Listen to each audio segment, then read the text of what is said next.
অধিকার যাতে প্রতিষ্ঠিত হয়, তাদের বাড়িঘর যাতে ফেরত পায়।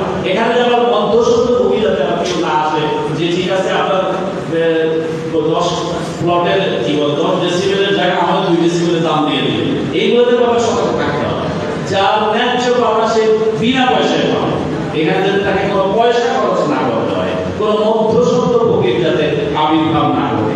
তারপরে যে মামলা বাণিজ্য, এরকম যদি কোনো ঘটনা থাকে অনুগ্রহ করে আমাকে জানাবেন যে মামলায় আপনার নাম ঢুকিয়ে বের করে দেওয়ার জন্য টাকা চেয়েছি, এরকম যদি কোনো ব্যক্তি থাকে আমি এইটাও অ্যাড্রেস করতে চাই যে মানুষকে হেয় করা, মানুষকে নিগৃহীত নির্যাতনের শিকার করার জন্য একটা ওয়েপেন, একটা অস্ত্র ব্যবহার করা, এটি যাতে না ঘটে এই যে এবং যারা এগুলো ঘটবে আমি তাদেরকে পাবলিকলি এক্সপোজ করে দেব।